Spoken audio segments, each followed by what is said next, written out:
Service Commission, been designated to moderate this technical conference in docket number 19-057-03.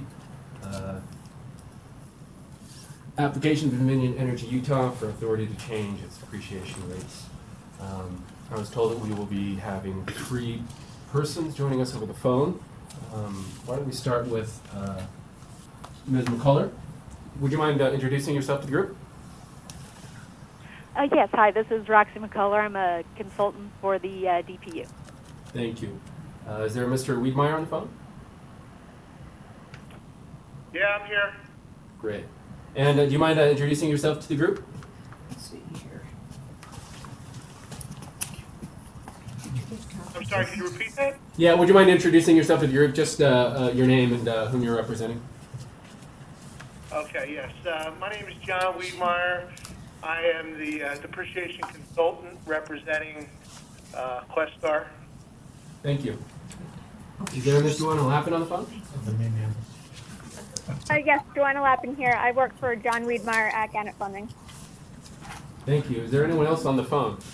Can I get a second copy for Cheryl? Oh, wait, let's see here. All right, why don't we go around the room and do introductions in the room. We'll start with Mr. Orton, am I right? And then I'll be circulating a sign-in sheet again. Thank you. I'm Eric Orton with the Division of Public Utilities. Kelly.mendenhall with Dominion Energy. Carol Revelle, PSC staff. Gary Smith, DPU. Jeff Einfeld with the division. Arthur Besgen with Dominion Energy. Bill Hunt with Dominion Energy. Demir Sabanovic. Jenniffer Clark, Dominion Energy. Jordan Stevenson, Dominion Energy. Sherry Vance, Commission. John Harvey, Commission staff. Kelly Francon, Utah Association of Energy. Allison Anderson, Office of Consumer Services. Jesse Jackson, Dominion Energy. Jessica Ibsen, Dominion Energy. Doug Wheelwright, Division. Austin.Summers with Dominion Energy. Very well. We'll go ahead and cede the time to Dominion representative. Thank you. All right, thank you, everybody. Thanks for being here. So, by way of background, this is a 1 in 5 year event for us, so it's kind of like the World Cup for us. We get really excited, except for it's 5 years instead of 4. But that's why you see so many Dominion Energy regulatory folks here, because we're really excited about depreciation. By way of introduction, I just wanted to kind of orient us a little bit on the depreciation topic. I know I was talking with Jeff earlier today about depreciation, and so just a little kind of introduction here. We're going to dive into the mind a little bit of a recent college grad and what depreciation means, and this might relate to some of you who took economics or business in college. So Michael Scott's going to be our college grad here, and so put yourself as if you're sitting down for a test, your final test, and you know there's going to be a depreciation question in there. And so what you're hoping for is that you get a question about the straight line method. And that comes up and you have a sigh of relief because you remember that the formula for that is the asset cost plus or minus some stuff. You seem to remember that that was called salvage, and then you divide that by the useful lifespan of the asset. The salvage and the lifespan are always in the question somewhere, so it's pretty easy to get through that one. The other option you might get on the test, you know, is the double declining method.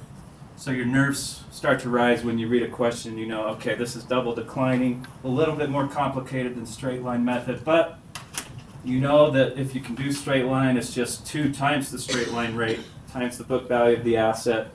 So you're okay there, but then the thoughts of the double down sandwich come into your mind because it's kind of like the name of the method, but you're able to move past that, and afterwards you want to go get a double down sandwich as a result of that question.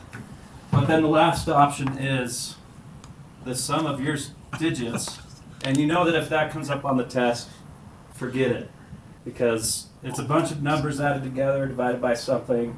You never can remember that one.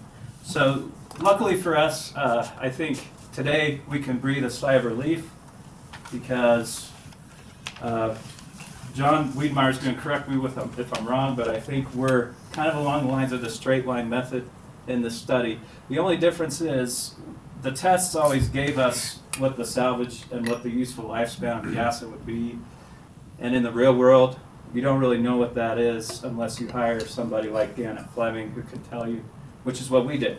And so Janet Fleming is going to help us with this question. But that's just to get oriented a little bit. And then we wanted to kind of summarize the results of the study in a way here, and then I'll let John Wiedmeyer on the phone explain the process they went through to come up with these results.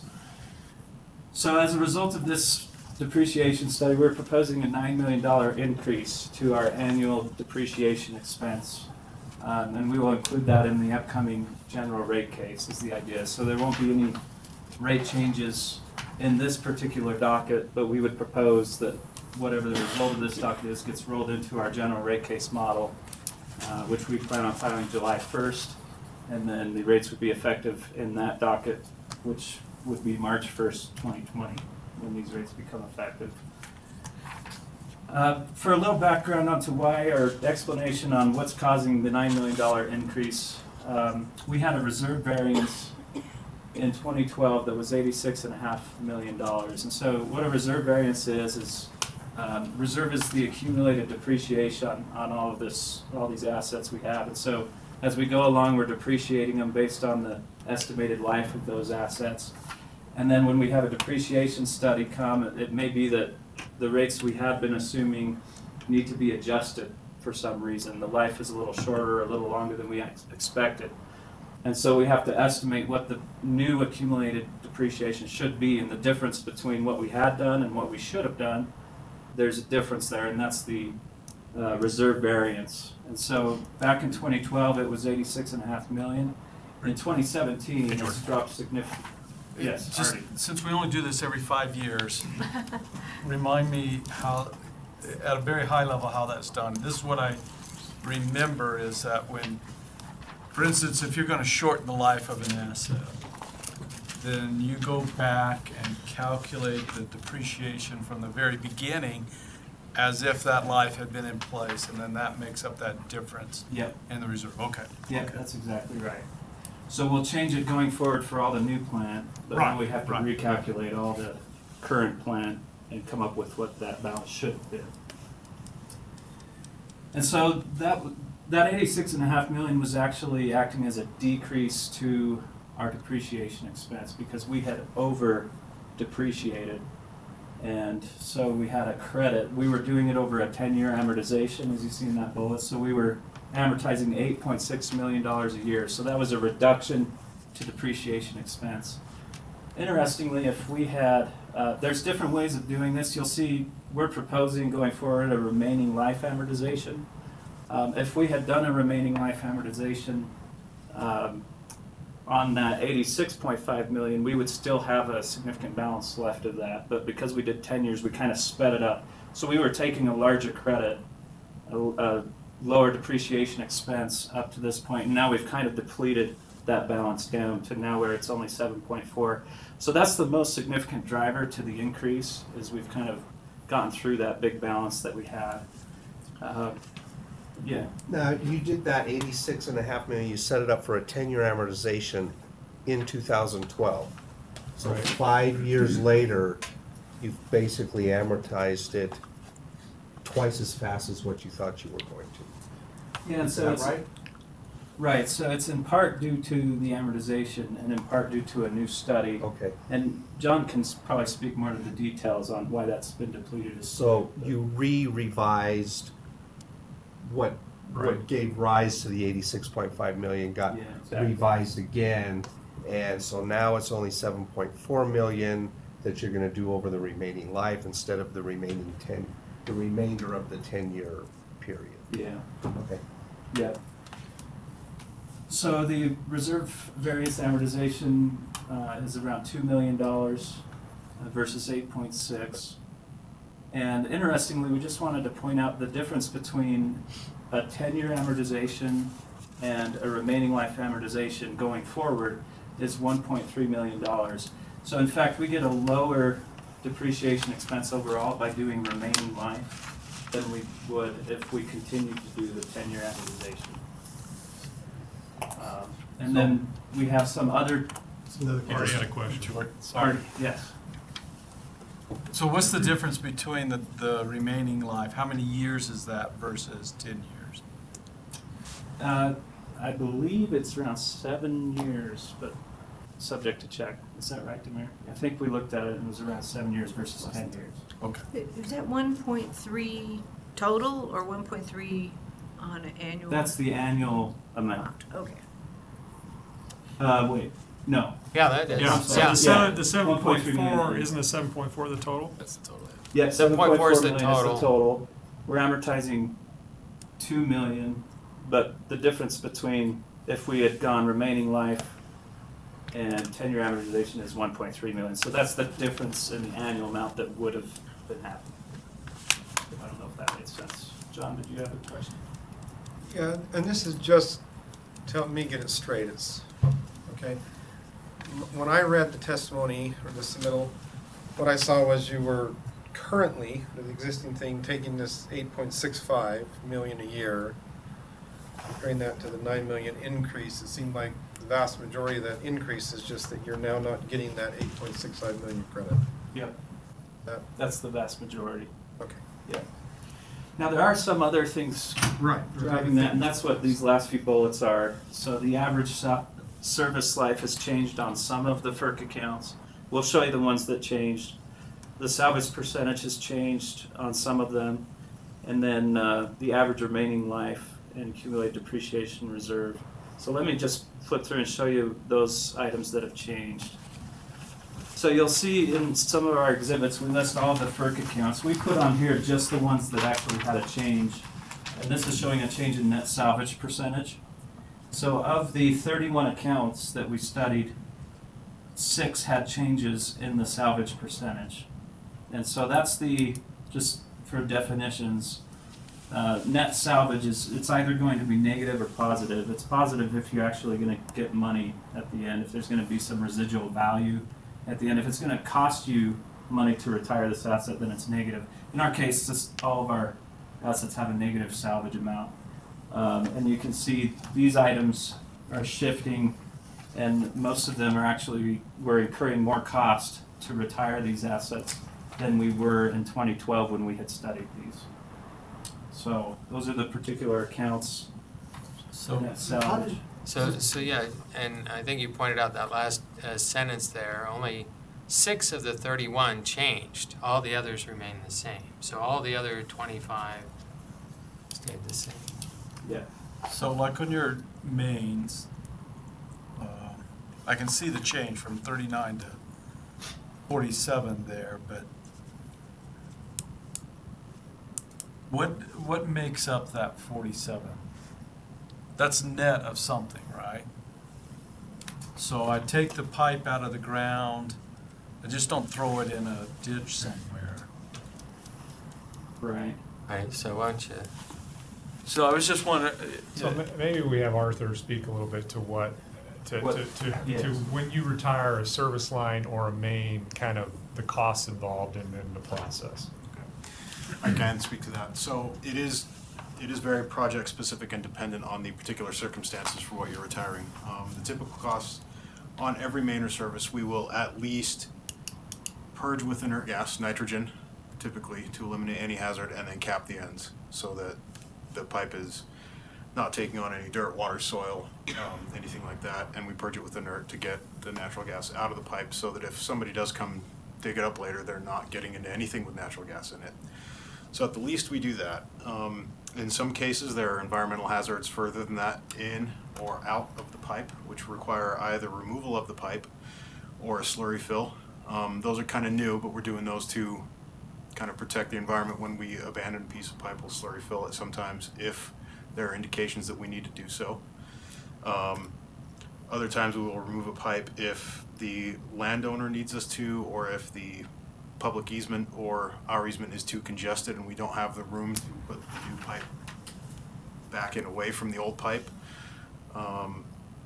And lately, if we have an easement across a private piece of land and we quit claim that because we chose another route for the replacement or what have you, we will remove the pipe at that time because we don't want to quit claim a piece that we have rights to and still have something in the ground that someone might have to deal with in the future So if we give land back to a landowner, we'll take the pipe out so they're kind of made whole again. They don't have to deal with anything on the back end.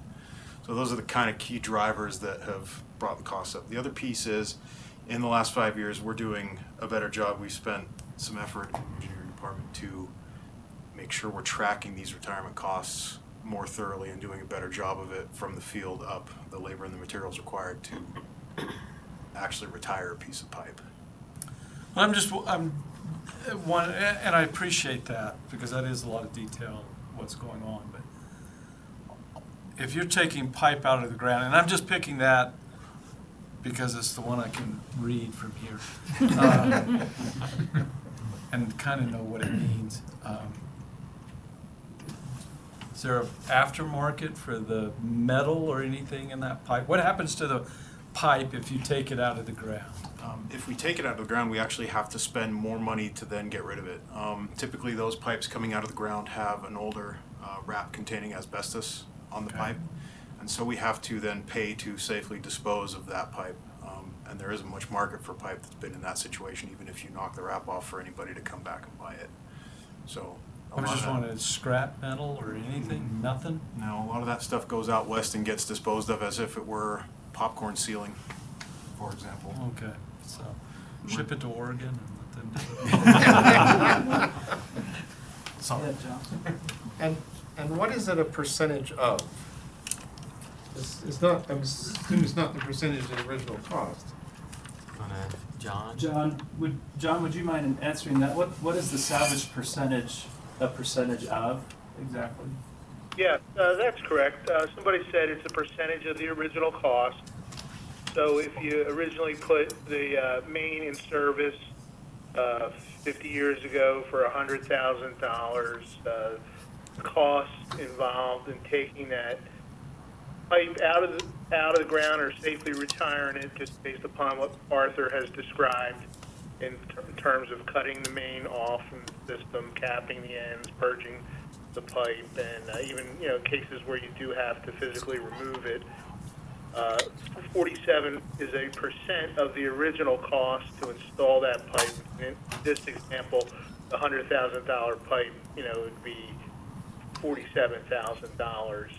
Would be we express the net salvage as a percentage of the original cost. So it'd be 47,000 in the numerator and 100,000 in the denominator, with the 100,000 being the original cost of the pipe installed.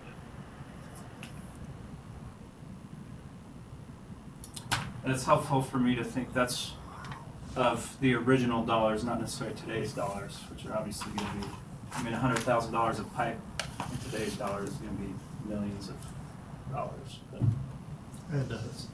yeah. I wanted to follow up on some of your answers, Arthur. Sure. So you gave the three options: you either cap it, remove it, or fill it with slurry. Of the remove or fill with slurry, what percentage of that is? What is that of the total? So I'm working on removal percentage as a percentage of total retired right now. I've got the data request for that. It's not due until next week. I'm just getting some numbers from our mapping group. We are starting to do a better job of tracking the removed pipe versus our abandoned. As far as slurry fill, we don't track what we have filled and what we have not. They both show up on our maps as abandoned. We do track them within each individual job, but there's no global system that lets us look in really fast and get that number. Okay, so I assume that tell you. I assume that when you slurry fill, that's pretty cheap relative to pulling it out of the ground. Yeah, it is much more expensive than a nitrogen purge, but it is much less expensive than pulling it out. Yeah. And so I'm sorry. So you don't know how much you pull out yet? Not yet. Yeah, and okay.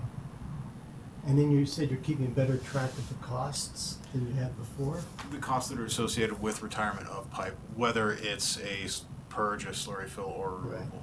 Right. Yeah. In any of the cases we're doing, so we've started on IHP work. A few years ago we started putting a line item in to actually retire the pipe rather than try to let the field personnel handle it on a time and materials basis. So we're kind of bidding with those line items now. That did change January 1st of 2018. Retirement costs are on an allocator now per Dominion Energy policy.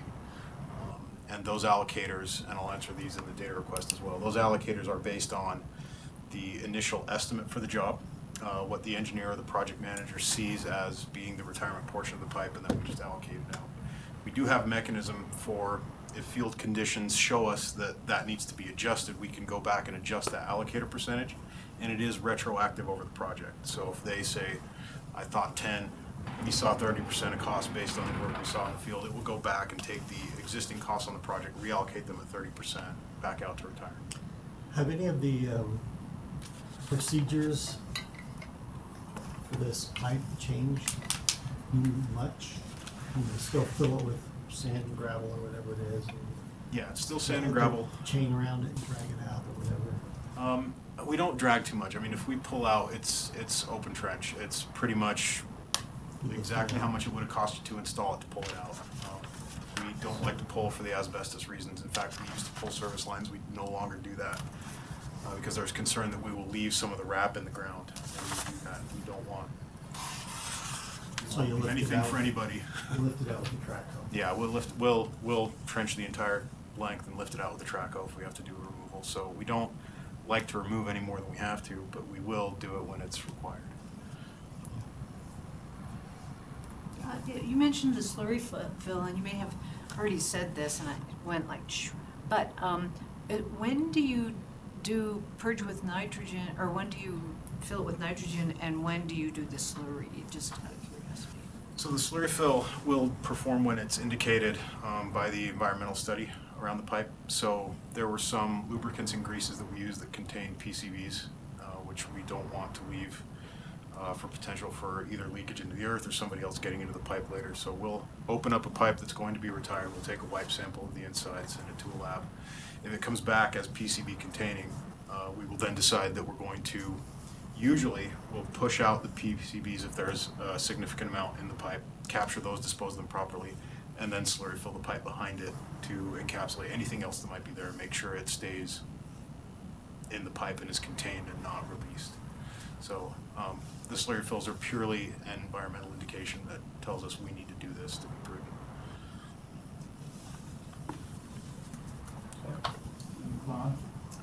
These are the particular accounts here on slide 5 now for those on the phone.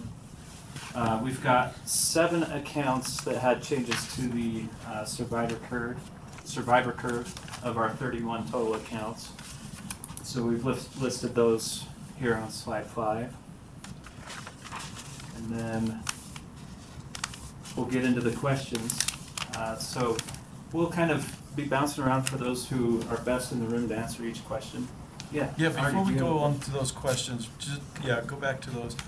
Remind me on, there's economic life, and then this is my understanding of it, so I'm asking for a clarification. There's economic life of the plant, which is done somehow, and then there's these survivor curves that are applied to what?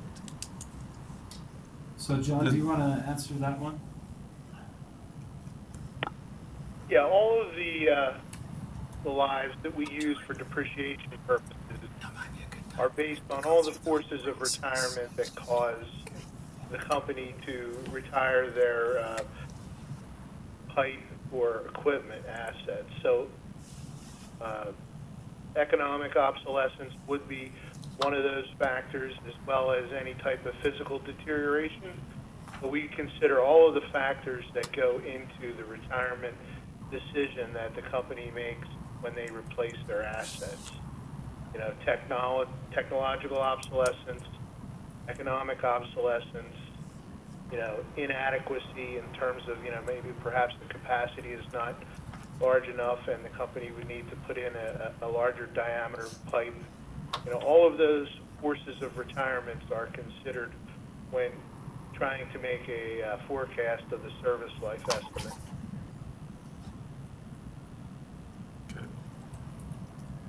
So I think now might be a good time, John, as we're kind of flipping to slide 6, and we have a question here, but maybe before you answer that question, John, we wanted to pitch to you and just ask you to kind of do a high-level overview of the process that you guys go through again at Fleming to arrive at these results, and then we can move into the questions.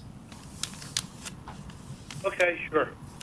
So what we do is we will receive information from the property accounting department at Dominion, and that property accounting data includes all of the company's historical additions and retirements and transfers, all of the property accounting transactions that have taken place since day one of the company, the sum of which would equal the company's property balances.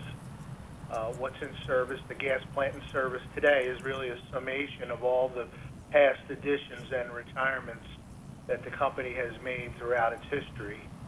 The same is true with accumulated depreciation.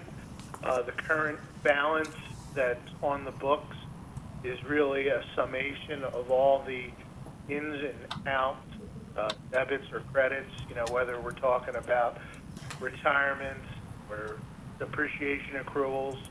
It is the summation of all those past years' transactions that are summed up that would equal today's current accumulated depreciation balance.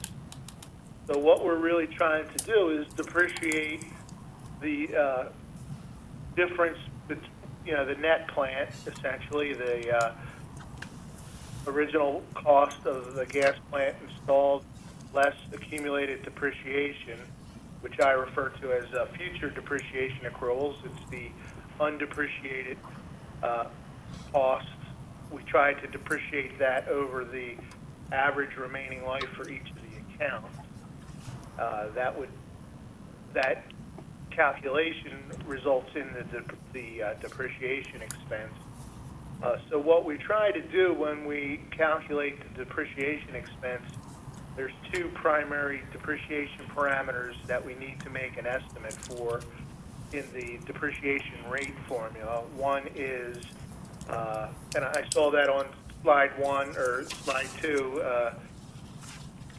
where we know that there's a net salvage component and there's an average service life component in the depreciation rate formula. So they're the two primary parameters that we're trying to make an estimate for. The average service life is the one parameter, and net salvage is the other. And we have historical data that the company has provided to us that gives us an indication to how long these assets have typically lived on average in the past, and to the extent that historical trends are representative of what the future trends are based upon discussions with the subject matter experts at Dominion and other companies that we do these studies for within the gas industry. My firm does studies in all 50 states of the United States and all 10 Canadian provinces, so we're aware of what's taking place in the industry. We take that information that we receive from engineering and the subject matter experts. We sit down with folks like Arthur, who's with you today, and we kind of talk about what the company's plans are with regards to the mains and services and equipment that they plan on installing, and how over the next 15 or 20 years, what are the company's plans to the extent that those plans are noted somewhere or memorialized, and we get an idea as to the replacement rates of things like mains and services, and we take into consideration not only what has happened in the past, but what is likely to occur in the future based upon the company's main replacement plans and other, replacement plans for their distribution assets. So that helps us form an estimate, or helps us formulate a service life for each of the property accounts that are listed in the depreciation study. There are a property account for mains and services and meters and measuring and regulating station equipment, things along those lines. We have a unique average service life or survivor curve for each one of those accounts. And in addition to the survivor curve estimate, we also do the same process for net salvage in the sense that we have historical data that gives us a statistical basis for what cost the company incurs when they have to retire their existing assets such as mains or services. And we take that historical information and we combine it with future expectations through discussions with Dominion's engineering staff and industry studies that we're aware of, what other gas companies are using for each of these accounts, and we make an estimate in that regard. So having made an estimate for those two parameters, the average service life and the net salvage, we can calculate depreciation rates for each one of those accounts. And part of the process, as I mentioned, is sitting down and having discussions with Dominion's engineering team, meeting and interviewing people like Arthur, who's there with you today, and try and go through each of the accounts and find out what is in the company's plans with respect to each one of these property accounts. We also, Arthur has also escorted us on field inspection tours to see the actual property, what type of condition the equipment is in, some of the, installation of new mains. We've seen some pipeline getting installed. Through the years, we've also seen some service lines being installed and removed. We've been to some of the company's larger city gate stations or measuring and regulating stations throughout the service territory and gotten a look at some of the representative facilities to just, in a general sense, get an idea of the function of each of these assets and facilities, and also the general condition that each of these facilities are in. We do these for other gas companies that we do studies for, so we have a pretty good idea of what we're looking at and how Questar compares to the rest of the industry in a general sense. So from that, we calculate depreciation based upon the service life and net salvage estimates that we make, and we put those numbers into our depreciation study report for your review and approval. Great, thanks, John. I have a question. Yeah. How do the replacement rates for the future affect the depreciation study? If you're if you plan on replacing 10 million in mains this year, or you tell them, no, we're going to replace $100 million worth this year, what effect does that have? John, do you want to Are you asking Arthur or me? I'm not sure. I'm asking. I think the question is how does the replacement plan, the upcoming replacement forecast, if you will, impact your study, John? Okay, that's a good question. So here would be my answer. So a lot of times we get information for companies that say, we have so many miles of a certain type of mains out there that we want to replace over the next 30 years. And then let's say that plans change in between studies and they contact me and say, we thought we were going to replace those 300 miles of, let's say, feeder lines over 30 years. We're now planning on doing it over 15 years. So from that aspect, I know that the retirements will increase over the next 15 years, and that the service life for those assets will be less because they were based upon original discussions perhaps had a 30-year timeline that is shortened to 15 years, so the remaining life is going to be affected by that accelerated rate of replacement. So I would have to take that into consideration with regards to the survivor curve that I select. And that would increase the depreciation rate by shortening the service life. Thank you. You're welcome. All right, so we're on to slide 6 now. We have a question. We're going to walk through each. We had 8 questions submitted from the Division of Public Utilities, and I think we had 1 from the Commission staff. So we're on question 1 from the division, which is on slide 6. And John, I think we were going to have you answer this one, explaining how DEU's depreciation methods and the current depreciation study comply with generally accepted accounting principles.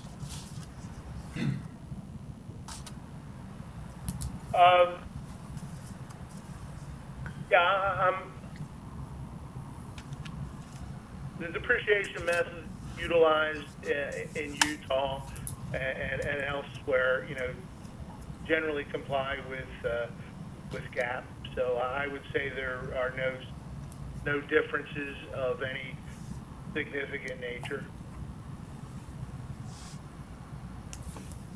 And my understanding, John, correct me if I'm wrong, but really at a really high level, we're doing straight line depreciation, and your study is helping us identify what the actual useful life is of the asset and what the salvage is that goes into that equation. Is that right? Yes. And yes, that's straight right. line yes. is probably the most common method used under GAAP, I'd say. So. Yes, right. So in rate making, utility rate making, yes, most, if not all, companies report under the straight line method for book and rate making purposes. Is that good? Okay. All right, number 2, I'll answer this one. So what's the effect on a typical residential customer's bill for the depreciation study? So as I started with, we're planning on rolling this into the general rate case in 2019. The cost of service and rate design are currently being worked on by Austin.Summers group. So we don't know exactly how it will move through the cost of service, but based on the previous rate case study, we can estimate around what the impact would look like. So with a $9 million increase, running it through our last cost of service study, a typical customer would see their bill increase by $6.75 on an annual basis, or 1.1%. And again, that's subject to change based on how the cost of service flows in the upcoming rate case model. So that look right there was kind of, if the only thing that changes is the depreciation, it's about 1.1%. Yeah, all else being equal. Okay. Yeah.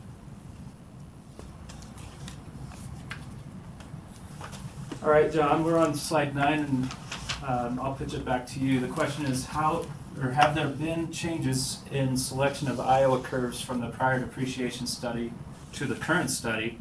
And then a follow-up question, if there have been changes in the selection of Iowa curves, for example, to achieve a better match, how significant have the changes been? What are the primary causes precipitating the change?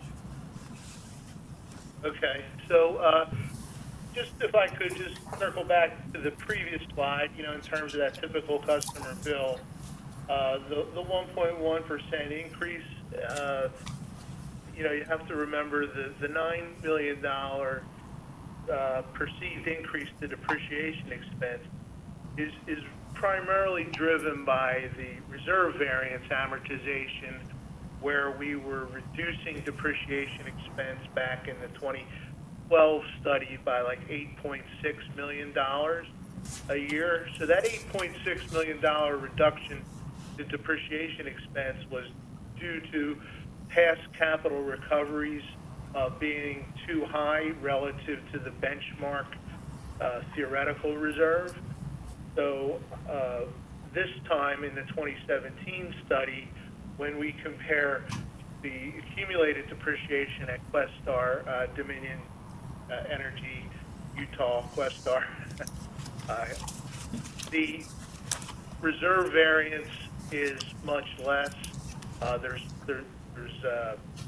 an indication that the reserve variance is now 7.6 million.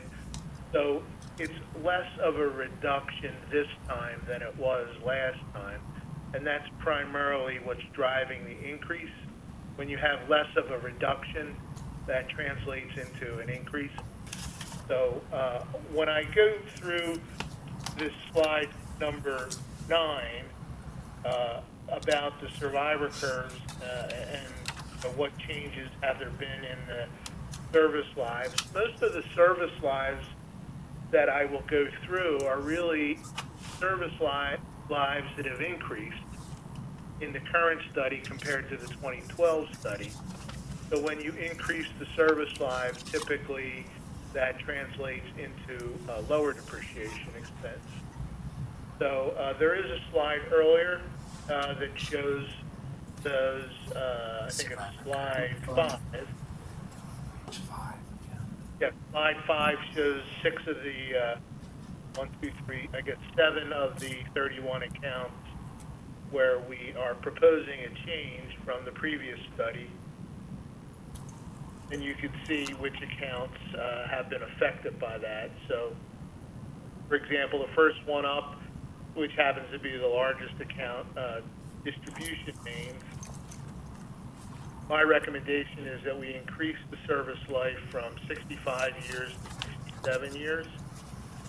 And so that increase on the largest account would, all else being equal, result in lower depreciation expense for that account. You know, so we'll get to the next slide where the net salvage happens to take things in the opposite direction because, you know, as Arthur has already explained to you, where we saw the net salvage percent for account 376 mains change from negative 39%, negative 47%. That change in the net salvage percent results in depreciation expense being higher because the cost at the end of the life for the asset is higher, has been higher, and is trending higher. So the company is trying to seek recovery of those higher costs over the useful life from the current ratepayers. So as you can see, there's 7 accounts here. You know, I'm going to address any questions on any one of them. As you can see, most of them are going up, particularly in the larger accounts, main services. There's a few questions that I've gotten on transponders. We can either address that now or wait till we come to those questions for the transponders. Everything else generally is going up. I think we're okay for now, and we can address those once we come to it. John? Okay. Are there any follow-up questions on the Iowa curves or the just useful life? Just a real quick terminology question where it like says 65-R2. The first number is the year life, and then the second number is the shift amount on the density of the curve. Yes. So yes, the first number that you would see, the 65, would represent the average useful life or the average service life, and then the R2 designation represents kind of like the dispersion pattern of the service lives relative to the average. So anytime you see an R, it represents a right-moded curve, meaning that the highest frequency of retirements occur to the right or after age 65, occurs to the right of the average. So we have right-moded curves, left-moded curves, symmetrical moded curves that are like a bell curve, bell-shaped curve, where on either side of the average, the dispersion pattern is the same. It mirrors itself like a bell-shaped curve would. So that's what the survivor curves represent. Yep, the dispersion pattern. Some are more dispersed than others, meaning that they have a wider range of service lives expected within an account. The higher up you go, like an S4 curve is more narrowly dispersed relative to the average, like meaning the frequency of retirements all kind of occur around the average service life versus a more widely dispersed or a lower moded curve where you might have a S1 or an S0, an R1. That would indicate the service lives are more broadly dispersed relative to the average service life. So No, I think I answered my question. Okay. Just a quick question about those. When you choose a Iowa curve there, say R2 versus the R2.5 on the mains and the life there, how do you decide? Because I noticed on some of the others, the curve actually didn't change. You look down there at whatever that SL Ops office is. Even though the life is changing, you're proposing that the same curve be used. So what kind of calculation do you use to pick that survivor curve? Yeah, so in our depreciation study report, there is a section in the report, it's like section 7, I believe. Yeah, section 7. Yeah, I just haven't gotten that far yet. Okay. It's a quick read, Artie. I don't know what your problem is. Yeah, so we construct life tables, and these are actuarial tools that we use to, kind of to see what has been the company's experience in terms of the age at which property has retired. Sometimes property gets, for mains, sometimes mains get retired at age 25. Sometimes it gets retired at age 75 or 80 years old, and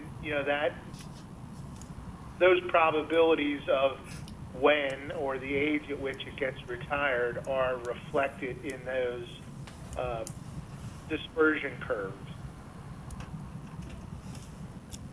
So I would that's how we select it.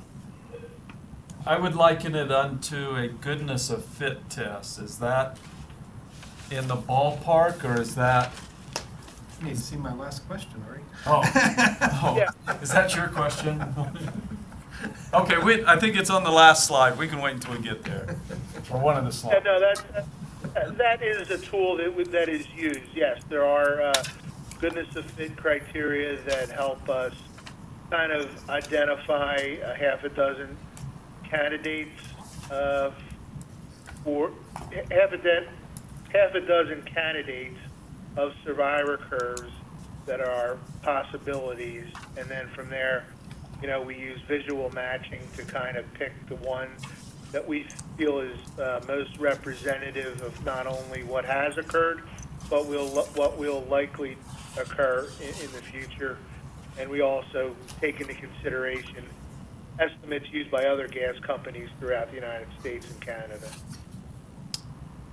Yeah, thank you. I appreciate that. Okay, you're welcome. It is a technical subject. I saw the exam one time for an actuarial and decided to go into economics instead. Is that good for slide 9 for questions 3 and 4? Any follow-up? Okay. So So we're moving on to slide 10, and I'll speak to this a bit. This is about our transponders being retired early. So we talked about the biggest driver being the reserve variance. If you ignore the reserve variance or hold that constant, there's some other accounts that are shifting. One of the accounts we're focused on is this transponder account. And so the question says, are the current transponders being retired early? If so, how is this impacting the depreciation study? What are the accounting entries to retire the current transponders?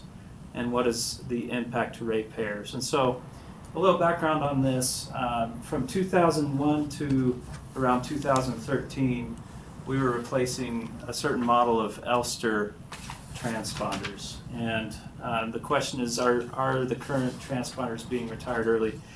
These Elster transponders that we had installed are being retired early. Some of them are being retired on time. But we've seen a failure rate in these transponders more quickly than we had anticipated. The life at the time of the last depreciation study was 15 years, and we have been retiring numerous Elster transponders before that 15-year time period came. I'll talk a little bit more about why we're doing that. The accounting entries are the same for these retirements as they are for any retirement we make. So you'll have a debit to the accumulated depreciation related to that asset, and then a credit to the plant and service. Normally the transponders are retired on a vintage basis, so our accounting group is each month looking at a list of transponders and finding those that have been in service at a certain point. It's kind of a FIFO method, first in, first out. So the accounting group goes back and is just customarily retiring transponders that are on the books that are beyond that 15-year period. In this case, the accounting department is departing a little bit from strictly vintage, and they're working with the operations folks to make sure they're retiring the transponders that are occurring early to have the books all up to date. But the accounting entries themselves are pretty straightforward. And then the impact to ratepayers, we have spent a certain amount of capital to retire these early, and since the last rate case, I believe the majority of this has occurred since the last since 2012. The replacement program. Yeah, we ramped it up after the previous rate case. So between the last rate case and now, there has been no impact to ratepayers as a result of this. Obviously, there's going to be rate-based dollars in there for that replacement, and that will roll into our next general rate case. I can't tell you exactly where it sits today on how much that is, but we've done 70% of that. There's still 30% of these we're targeting to go out and replace. Looks like you changed the service life and the modal structure, the dispersion of it as well. Yeah, so that's been accounted for in John's study. When he was here, he interviewed, we have an individual who is over this replacement program. John spoke with him and accounted for that in the study. John, I don't know if there's anything you'd like to add to that on the transponder replacements and how that impacted your study. Yeah, so last year you had a technical conference on this as well. Kelly sent me the PowerPoint slide. And so just to level set, all of the 1 million plus transponders are being replaced. All of the 1 million plus Elster transponders are being replaced, and this program started in November of 2015. Obviously, my previous study was based on plant and service as of year-end 2012. The program to replace the Elster transponders with Itron transponders has happened in between studies. So I've reflected that company plans of replacing all 1 million plus Elster transponders, which I think I saw was supposed to be completed in 2019, but now I saw something that maybe it's going to stretch out to 2020. Yes. Anyway, is that right? Yeah, 2020 is, I think, the anticipated completion. Yeah, so, some of these transponders are getting retired, and they're not even 10 years old. So we have tried to take into consideration that some of the transponders that we're dealing with are Elsters and some are Itron, and come up with a average service life for this group of aspects. Good job. So this, I guess I might classify this as a conceptual question, but what we heard at the technical conference was we're getting a lot better transponder going forward. Yeah. That should last longer. So I'm wondering in this case where there was just simply an incorrect assumption about how long these things would last for the old stuff, if it maybe having a curve instead of shortening the life, the curve actually ought to be longer, and there just ought to be a one-time charge or some special charge. But it seems like the belief of the company is that we're putting better transponders in, and they're going to last longer, and yet the depreciation study says on a going forward basis, depreciate them faster. So I think, yeah, you are correct. We do think the Itron will last longer, but keep in mind this study is based on the end of 2017. So at that point in time, we probably had a combination of the two, and so in order for John to come up with what is a good depreciation rate for the bucket of transponders that I have on the books as of the end of 2017, we've got to use this composite rate. Now, conceptually, I like where you're going. I mean, and I'll ask John this question. You would think in the next depreciation study 5 years from now, with all of the Elster transponders gone and replaced with Itron, I don't want to put you on the spot, but in my mind, I would think that life may go back up to a higher level. Would you agree with me or disagree with me? I would agree with you, Kel. Yeah. One of the questions, though, is we haven't had the Itron for that long. So our history with the Itron is pretty short. Right. So You don't know. So we're basing it on our knowledge of other companies, right, and on our relationship with Itron and what they've told us. So I guess in the next study, I would think we would have a better feel, because by then we will have had these on our system for 10 years, and we'll know really whether they are better. Because even if other companies have had success, other companies had success with the Elster, but because of our climate and other issues, it may affect it differently, if you know what I mean. So, just as a follow-up then, the conceptual way this is dealt with long-term is that variance account. If we end up with a long-lived meter, even longer you expect, you just end up with a different balance in that account. That's exactly right. And we're just saying that over 5-10 year cycles, we just let these average out wherever they average. And I think so. Wouldn't you agree with that, John? Yes, I would. Yeah, I mean, in maybe a perfect accounting world, if we were able to create two buckets and say, here is the Elster transponders. Let's use a 10-year average life for them, and another bucket would be the Itrons. And as Bill Hunt correctly points out, we're not really certain how long the Itrons will last, but other gas companies are using 15 or more years for them, and let's just say it would be 17 years for those. So at the end of 2017, there was 600,000 Elsters in service and 400,000 Itron. So kind of the weighted average that I came up with was 13 years based upon the gas plant in service at the time. But perhaps that was based upon the average service life of that group.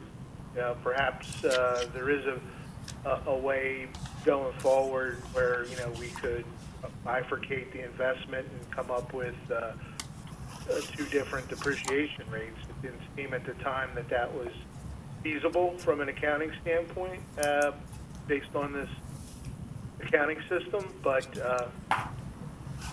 that's kind of my view in terms of going forward, if the Itrons perform well, probably the next study, there might be a increase in the overall average for that group. But, you know, we are trying to balance out the fact that, you know, we were depreciating this group over 15 years, the Elsters over 15 years, and some of them aren't even reaching 8 years before they're getting retired. You know, especially as the companies made the decision in 2015 to retire all 1 million transponders. So anything that got added in 2014 or early 2015, you know, the oldest it can be is 6 or 7 years old when it gets retired or less.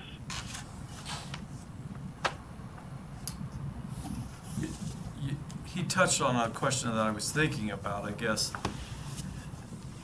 That is, is this a group of assets that lends itself to being split and depreciating separately, and are the dollars worth it in terms of the difference that it would make? Yeah.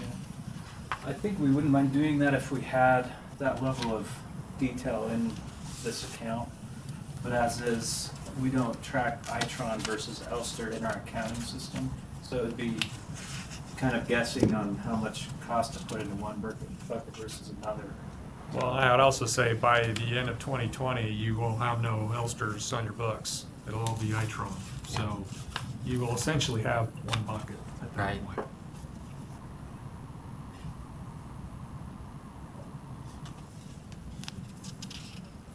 I think we have a follow-up on the Elster transponders next. So the depreciation study discusses the need to replace the current Elster transponders.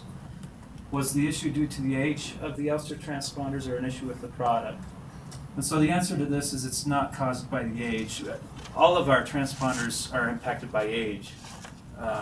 Over time, you'd expect, I mean, it's got a 15-year life in the last study. We're saying 13 years now, but the real problem with the Elster is due to some manufacturing flaws that cause the battery to deplete much quicker than anticipated. So it's a product flaw. We've got some follow-up to this. Let's get through these transponder questions and then answer any additional questions about these. How long have the Elster transponders been in service prior to the beginning of the issue? Has the manufacturer provided information regarding the reasons for the issues the company has experienced with the Elster transponders? So the answer to this is the transponders have been in service for some time. We started installing these transponders in 2001, and over time through 2013 we had installed a significant number of these. The vintage years that really started having the worst performance was 2011, 2012, and 2013.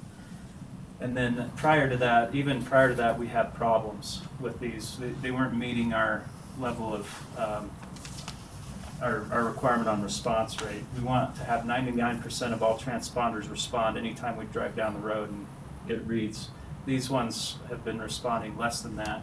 But 2011, 12, and 13 were like significantly below our hurdle. So they had been in service for some time, but the follow-up question to that is, are there reasons? So we have talked at length with the manufacturer. We went through a pilot program to decide what we wanted to do to fix this issue.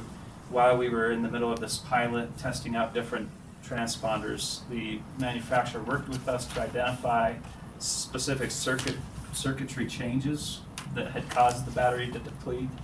They thought they could fix it, and they even offered us a discount to come and replace the transponders with their new fixed version.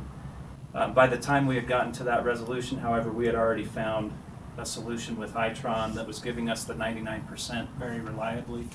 So we had already kind of moved on to a new solution.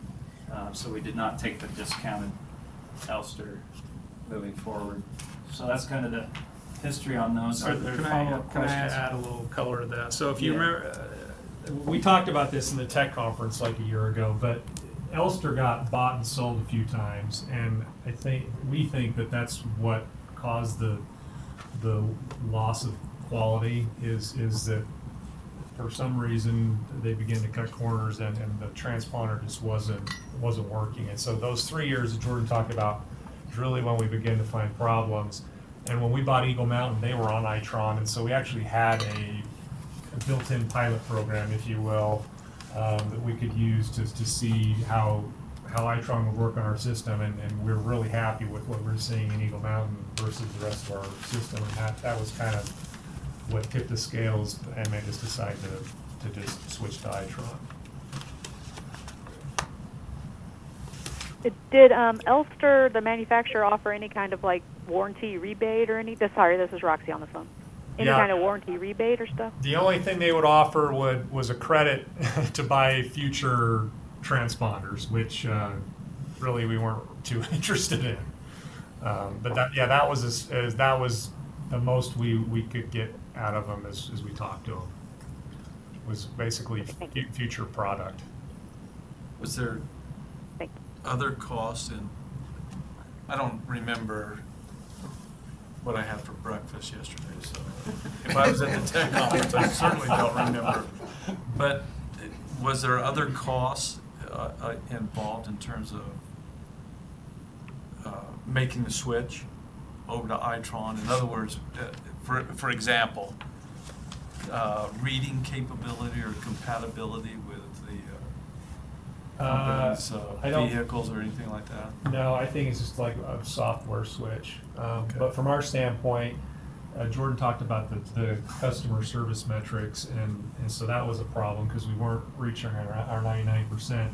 And from our standpoint, every time one of those transponders fails, you have to send out someone to manually read the meter, and so we were seeing increased labor costs because of the problem as well. So those were the, I guess, the costs that we were looking at.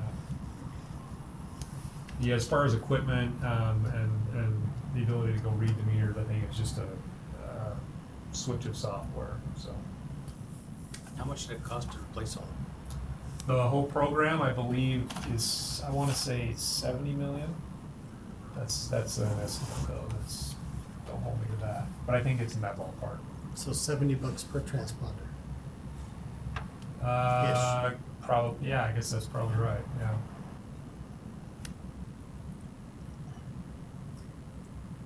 How much did the Ulsters cost? I don't know. I mean, we can look at that. Marty probably remembers. And that's being done over a 10-year period? So we started in 15, and I think we're planning to have it done in 20, so five-year period, okay. Yeah. Okay. All right, we're on to slide 13. The current depreciation rates are calculated using whole life technique with an adjustment for the calculated reserve variance. Is it correct that the company's proposed depreciation rates use remaining life technique? What is the reserve variance amortization amounts proposed in the depreciation study referenced on lines 112 to 113 of the direct testimony of Jordan Stevenson? And where is this reserve variance amortization amount shown in the depreciation study? So I think we'll pitch this one to you, John. Okay, yes. So it is correct that the company is proposing to use the remaining life technique, which is consistent with all the other Dominion subsidiaries. In the 2012 depreciation study, Dominion had calculated depreciation rates and amounts using what's known as the whole life as opposed to the remaining life technique, with a separate reserve variance amortization. So the remaining life technique is being proposed this time primarily to be consistent with the other Dominion subsidiaries and the software utilized by Dominion. The difference between the two, we felt like at the time, was very small. If we kept the whole life technique with the 10-year reserve variance amortization that we utilized in the last depreciation study and rate case, we would have calculated about $500,000 more in depreciation expense compared to the remaining life technique. It was a really small difference, so we felt like that was, you know, a good justification to kind of switch over and be consistent with the other Dominion utility companies back in the Eastern Division. So that's the answer to the first part of that question. The reserve variance amortization amounts generally are not shown separately in the reserve under a remaining life technique. The remaining life technique tries to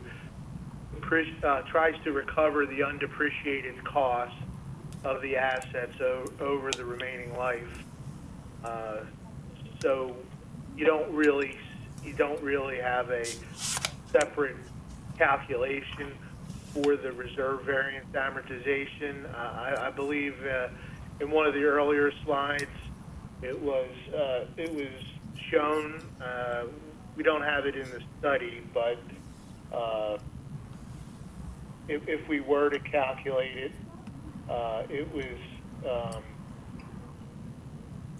just trying to look at my notes. I believe it was 1.3 million. Joanna, does that sound right? Yeah, that's right. Yeah.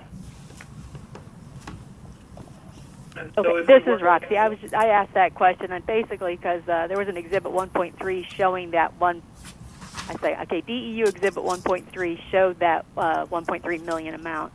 I was just making sure that wasn't an additional adjustment that was being made. So that was just shown for display purposes, I guess I should say, and then it's not really an additional adjustment to the depreciation expense.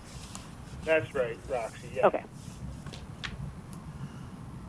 It was just trying to, compare apples to apples from this study, which doesn't really show it, versus last study. But if you wanted to know what the reserve variance amortization would have been under remaining life if we were to calculate, it was approximately 1.3 million.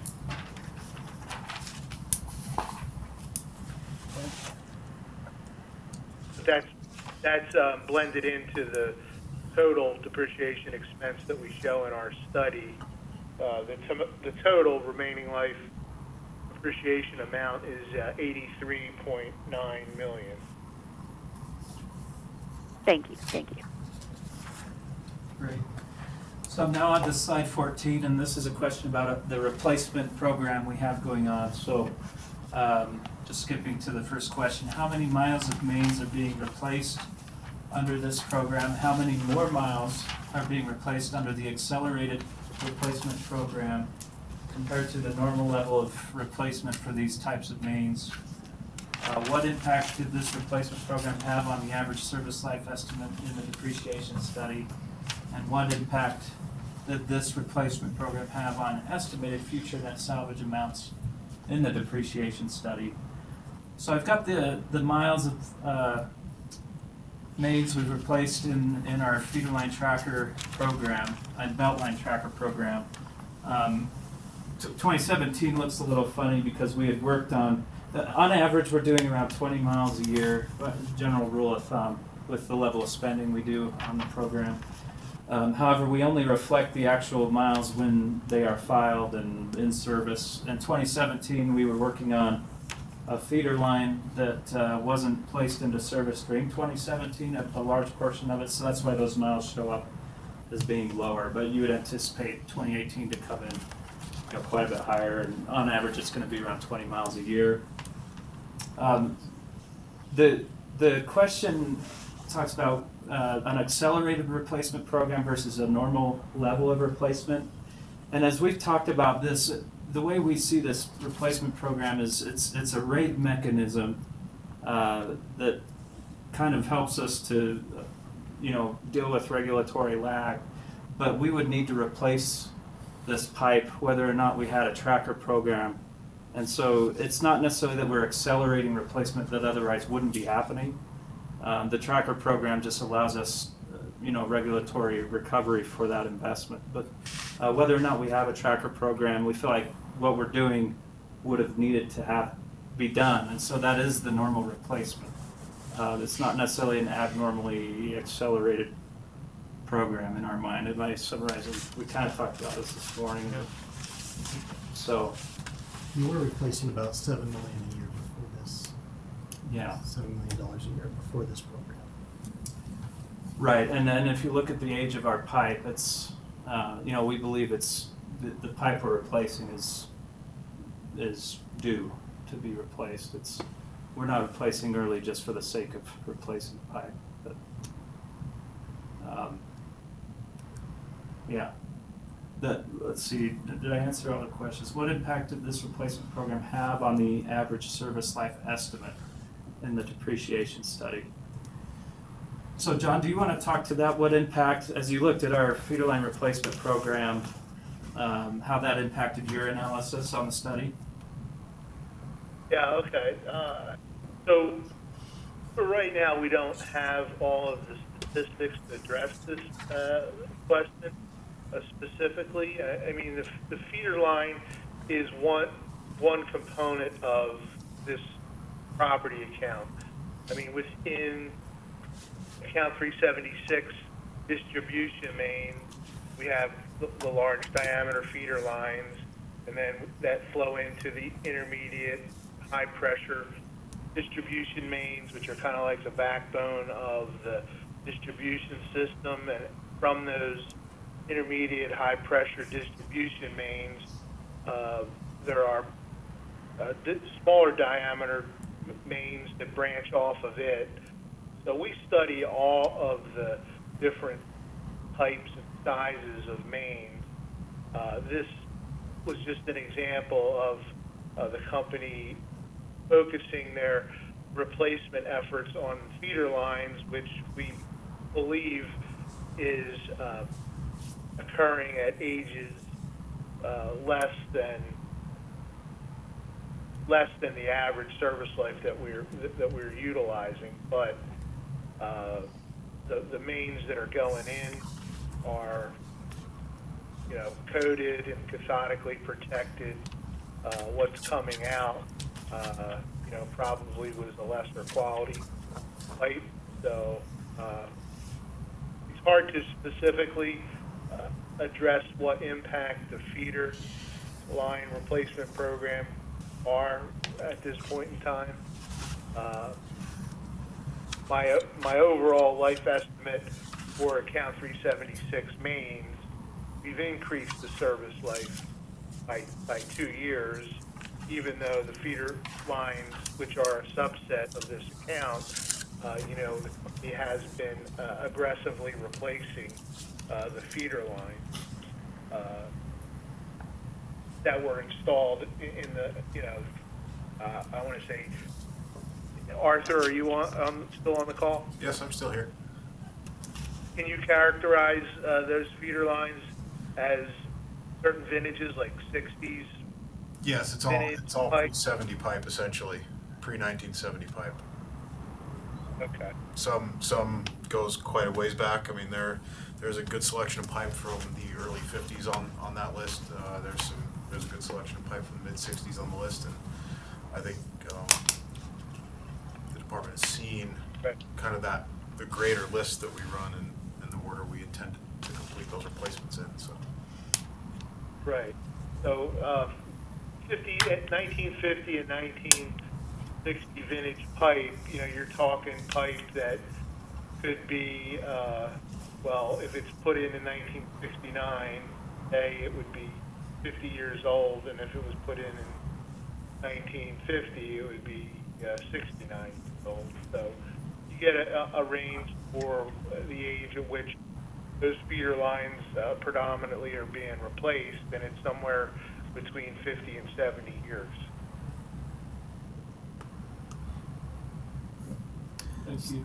So if I remember that, and what he was just saying is for this group of assets, that account, the life is increasing slightly, so that should lower depreciation expense. Mm-hmm.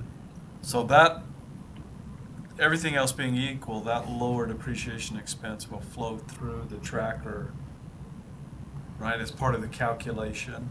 Yeah, the rate. Right, yeah. The rate, and then therefore there's a little bit more room under the budget to do work. Everything else being equal, is that, am I Well, the budget thinking is, about that? the budget is based on capital spend, not revenue requirement. Well, I know, but Just calculate the rate.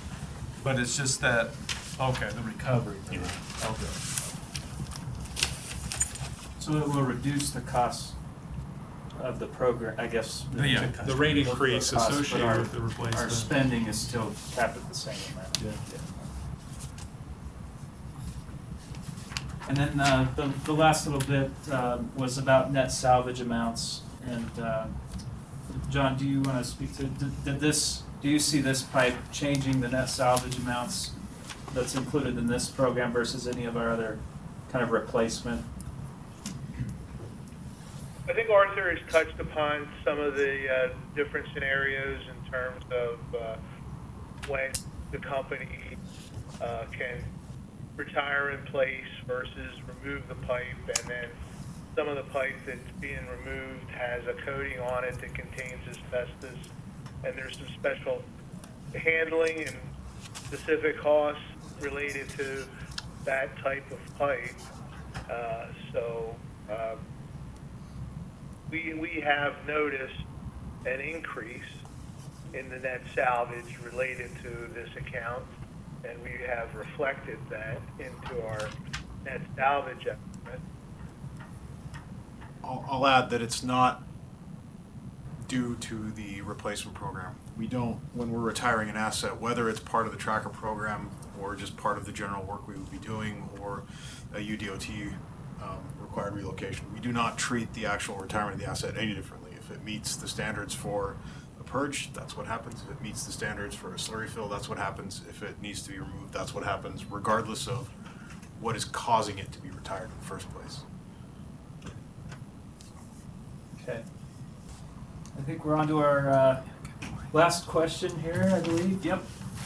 So on slide 16, the depreciation study references that it used visual and mathematical matching to assess the goodness of fit of the chosen Iowa survivor curves to the observed stubs. Please elaborate on those methods. And then we have an example there. I'll let the group kind of read. But John, do you want to go ahead and answer this? Yes. So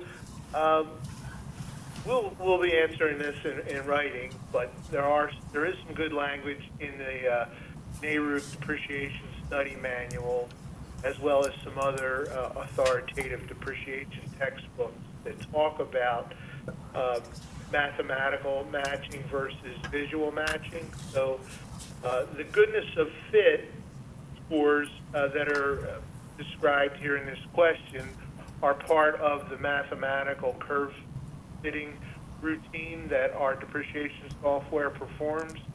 And as I alluded to earlier in this call, there's probably, there's a universe of survivor curves out there. The mathematical matching tends to narrow the population of candidates from, let's say over 100 down to here are the most reasonable, like let's say top 5 that you might want to consider. And then from that top 5, we always perform visual matching with the depreciation software that my firm has developed, and we look at each life table and the points from those life tables. We fit a standardized Iowa-type survivor curve to the company's actual experience or data points from their life tables. And from that, we select the most appropriate survivor curve. Sometimes the stub curve doesn't have a whole lot of information, that it may only contain information of, let's say, the first 20% retired, and therefore it only goes down to about 80% surviving. And so you only have information for really the top portion of the curve. meaning that you have to extrapolate over 80% sometimes of the survivor curve where you have no available information. So mathematical matching, if you just went strictly by it without performing visual matching, sometimes you can be misled because the best mathematical match survivor curve is not always appropriate due to many reasons. Primarily, one of them is that you might not be too far into the life cycle of an asset. Plastic mains is kind of a classic example where you're not too far into the life cycle of plastic mains. Perhaps Questar might have started installing plastic mains in the mid-'70s, so the oldest plastic mains on their system may only be about 44 or 45 years old. If we expect plastic mains to last 67 years or something like that, we're really not too far into the life cycle, 67 being the average service life. The maximum life probably goes out to 90 or 95 years. So the oldest plastic main on your system, if it's 44 or 45 years, we wouldn't really have sufficient enough information to be led by the mathematical curve fitting, and that's why we always use both the mathematical curve fitting as well as always use visual matching to back up the mathematical matching curve fitting routine. Great. That was a pretty technical question. That was a good one, whoever asked that, but I mean, I hope I didn't put anybody to sleep on that answer, but that's generally the nature of my area of expertise, this type of these actuarial studies and goodness of fit and curve fitting routines.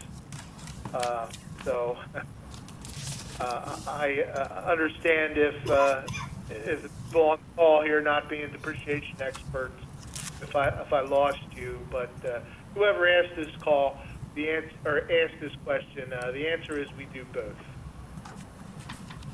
Did that answer your question? Yeah, that answered my question too, that I was starting to ask earlier. Yeah. This is kind of a question relating to depreciation of pipe in general, not in this case, but if companies don't pull pipe out of the ground when they retire it, how do you know what condition it was in to say what the curve should be? I mean, I'm not referring to anything, but I just, it's like, if you don't see what it looks like, you don't know what's left or whether. Do you have any comments on that? It's a crystal ball. She's asking you, John. Well, Arthur can answer this, but I mean, the condition of the pipe is,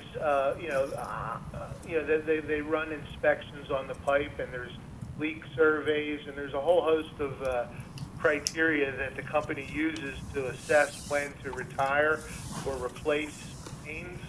Arthur, if you want to speak to that, I think, just simply because it's retired in place in the ground doesn't mean there's not an assessment as to the condition of the pipe that's being replaced.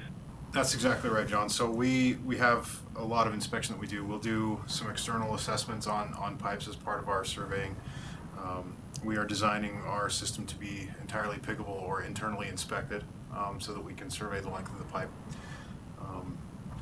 And certainly when we retire the pipe, we are at least digging up two ends to either slurry fill or purge the pipe on those two ends. And we get a good look when we dig out those ends to then cut the pipe free. We get a good look at what's going on at those ends of the pipe. So we do have methods, and we do pay attention when we open up to retire at least the end sections of the pipe. And then, as John mentioned, leak surveying with pigging with external direct assessments when required. You get eyes on the existing pipe in the ground. And what the DOT requires, what we inspect every 7 years? So in the transmission class of pipeline, yes. If a pipe is not in the transmission class, that's not a requirement yet. But we are designing all of our high pressure pipe, that is, to be able to pass a pig, whether it falls into transmission class or not. It's the wise, prudent thing to do. I have a follow-up with that. Yeah, thank you. So if you're replacing the pipe, so you cut both ends and you look at it and see how good it is, do you use that information to add to the life calculation somehow? I couldn't speak to that. Inside the engineering department, excuse me, no, we're not. I mean, we'll use that information to learn about what we might expect to see on that vintage of pipe at other locations in the field. But we're not changing the service life of a pipe based on that, I don't think. Okay. Or at least not from a depreciation standpoint, that's not our mandate, I suppose. Yeah, Arthur, if you want to speak to taking that's done, the inspection, I mean, there are some ways to visually inspect a pipe without taking it out of the ground. Yes. You know, maybe people on the call don't necessarily know what a pig does. Do you want to elaborate on some of the ways that, you know, the wall thickness can be inspected and tested? Sure. I mean, it's through the use of typically magnetic flux leakage, but essentially we run a pig down the pipeline, and there's typically two measurement tools on a pig. They've got fingers around the annulus of the pipe that will feel for dents, and then it's got a magnetic flux leakage, so it induces a current down the pipe, and you can see the current leak off, and you can get an idea about the wall thickness at that section of pipe. To give you a location where you might expect some of those anomalies, or to correlate any anomalies you might find to location down the pipe, there's also a wheel counter on the backside, so you get an odometer reading as you travel down the pipeline, so you can zero in on where you're seeing something that you don't expect to see on the pipe, or something that gives you concern after your tool run. So, high level, that's shove something down the pipe and it tells us if there's something wrong and where it's wrong. So I was going to say, the louder the pig squeals, the sooner you replace the Yeah, pipe. exactly, yeah. John, you had a question? Yeah, so in thinking back over various technical conferences, it seems like a lot of replacements, I don't know what percentage, but it just seems like a relatively big number, are because it's inadequate to do its job now. We need a bigger pipe, the topologies change, things like that. So a depreciation study is saying how long do we expect it to be used and useful, not necessarily how long until it wears out, right? It's going to be a function of both of those, but we depreciate them whenever they're taken out, not, I mean, a pipe might last 150 years, but it gets too small after 30, you'd be depreciating it on 30, not 150. Right. Yeah. That's right. Yeah, there are economic factors, you know, like capacity reasons for why pipe gets retired. It's inadequate to do the job, and therefore, you know, we might need to put in a larger diameter pipe, or, you know, change the pressure of that line, whatever is needed to serve customers in an economic manner, you know, the most economical way. That's what the company would select. That would go into the decision of to replace or retire the pipe. And we try and keep those factors in mind and realize it's not always physical deterioration of the pipe that causes a retirement.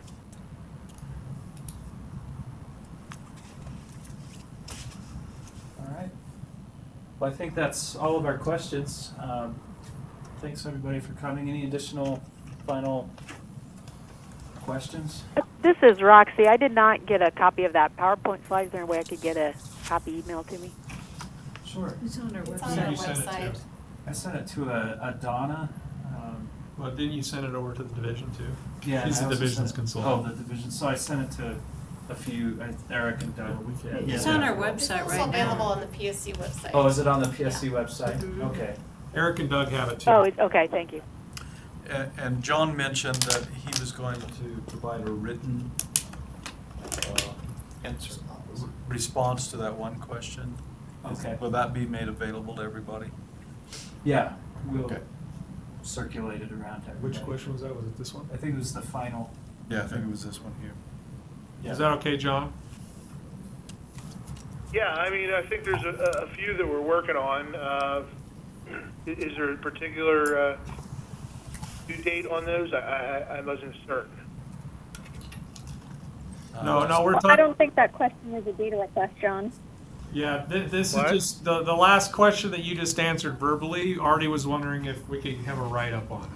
Well, I thought he mentioned he was doing a write-up. Oh, okay. No, you didn't. And so if he is gonna do that, then yeah, please share that. Okay. Yeah, we will. I don't know, John, if you were thinking, we have a set of data requests that we answer in writing. Maybe you were thinking that this one was also one of those. I was. Yes, I was. Yeah, we got set one from DPU, and I know a few other questions came in from the commission. Yeah, so those we know will be circulated amongst everybody. So. Except not, it won't be, you won't file it with the commission. This is your data you're right. request. Yes, not the commission. Yeah, thank you. Thank you. Everybody All right. matters. Thank you, Dominion Energy Utah. Appreciate it. All right, thank you. Although I really wish we could get those rules from some of these. Wyoming can. Thanks. Yeah, Wyoming commission. Makes your job a lot easier. What's that? Always been that way.